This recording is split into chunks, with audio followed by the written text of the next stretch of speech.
আপনি ভিপি হলেন, আপনি ইসলামী ছাত্র শিবিরের জগন্নাথ বিশ্ববিদ্যালয় শাখার সভাপতি হিসেবেও দায়িত্ব পালন করেন।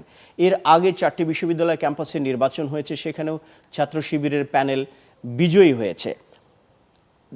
যখন ভোটটা হচ্ছিল আমরা দেখলাম যে আপনার থেকে এগিয়েছিলেন ছাত্রদল সমর্থিত প্রার্থী রাকিব, কিন্তু শেষের দিকে সে ফলাফলটা মনে হয় আপনার দিকে গেল।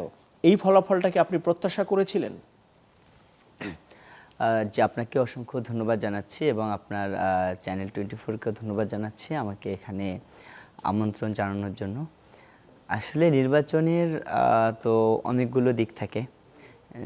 কিছু কিছু জায়গায় উইক জোন থাকে, স্ট্রং জোন থাকে। এটা ন্যাশনাল পলিটিক্সেও হয়ে থাকে বা ন্যাশনাল ইলেকশনে হয়ে থাকে, শিক্ষার্থী সংসদ ইলেকশনে হয়ে থাকে। এটা খুবই স্বাভাবিক বিষয়। তো যে বিভাগগুলোতে যখন ফলাফল ঘোষণা করছিলেন, ওই বিভাগগুলোতে আমরা ভোট কম পাওয়ার কারণে বা ওখানে আমাদের একটু দুর্বলতা থাকার কারণে আমরা পিছিয়ে ছিলাম।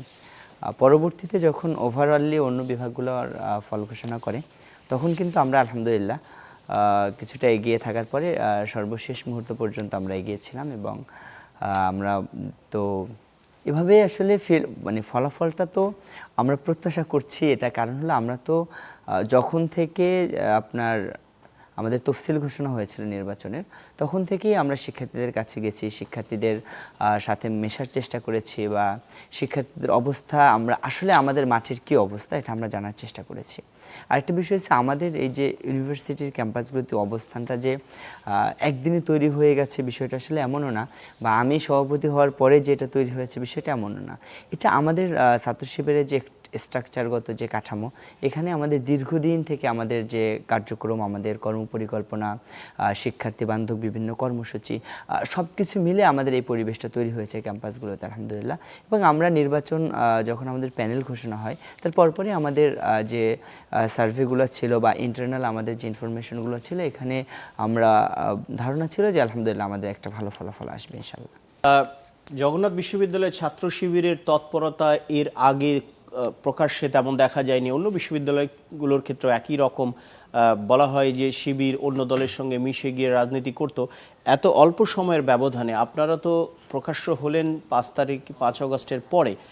এই সময়ের মধ্যে আপনারা এমন কি কর্মকাণ্ড করলেন যে ছাত্ররা আপনাদের উপর আস্থা রাখলো? শুধু কি আপনাদের ইতিবাচক কর্মকাণ্ডে এর প্রধান কারণ? আসলে এখানে কয়েকটা বিষয়। 1 নম্বর বিষয় হচ্ছে শিবিরের কার্যক্রম প্রকাশ্যে দেখা যায়নি, আর একটা হচ্ছে কার্যক্রম হয়নি।